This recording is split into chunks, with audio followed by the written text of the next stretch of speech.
سلام. بعد مدت ها اومدم بچه ها.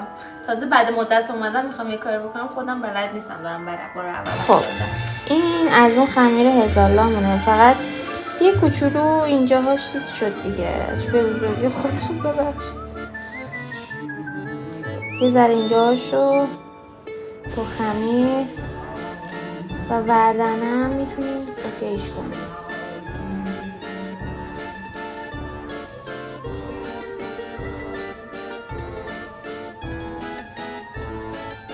خب من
از وسط با این چیزای پیچ فوری هست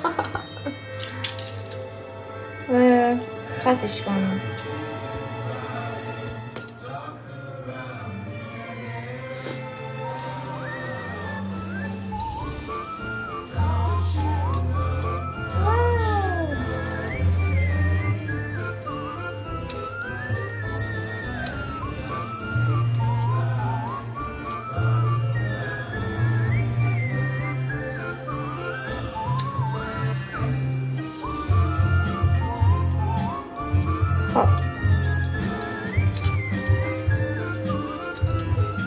خب بچه ما با این پیتزا بوریه به این حالا قسمت هایی میبینیم تقسیمش کردیم و اینا.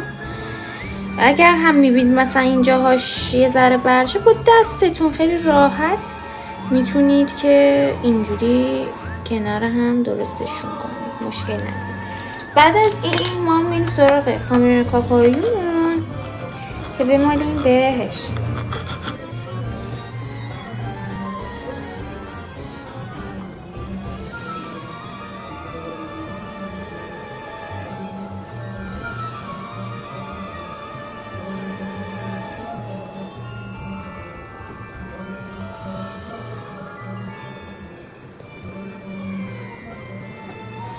شما میتونید حالا اینجوری بزنید با لیسک پخشش کنید. من یه دونه حالا با چیز کردم، الان میخوام با لیسک پخشش کنم که ببینید.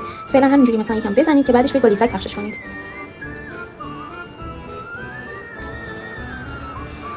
خب حالا با لیسک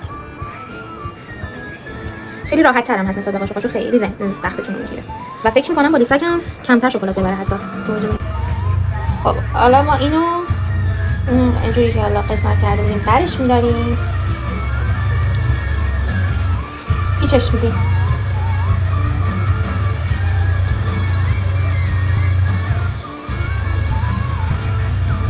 اینجوری اینو برش میداریم، پیچش میدیم.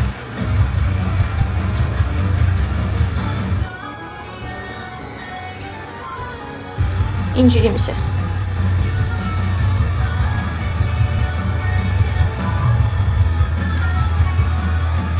اینم بهتون بگم من میتونم مثلا باهاش سیرپ کارامل بزنم. ما اینا پیچیدیم ببینید چه جوری شد. بعد برای اینکه میخوام یه دونه ما فر نداریم ولی میخوام با مایکروفر درست کنم، یه دونه ظرفای مایکروفره. بعد اول کره رو توش آب بکنم، یه ذره به کفش بزنم و یه ذره بعد اسپری کنم روی حالا شیرینیامون.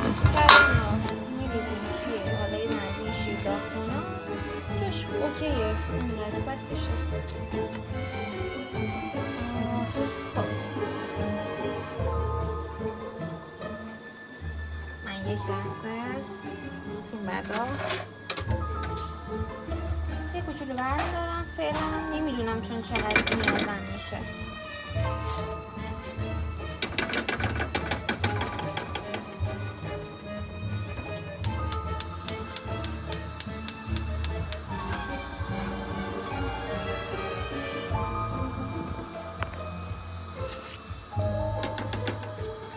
بچه جون ما الان کره رو آب کردیم، یه ذره داخل این میزنیم.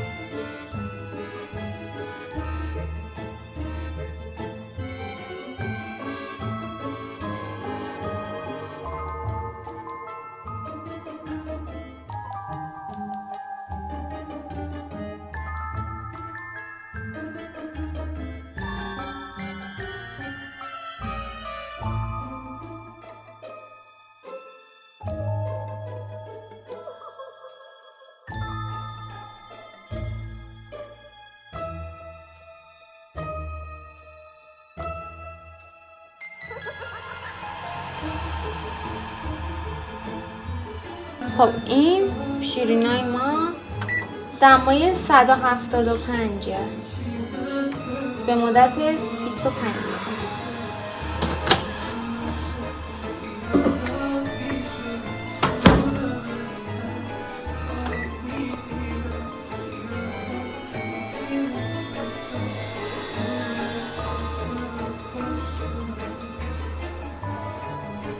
من فعلا 20 میذارم این بپزه.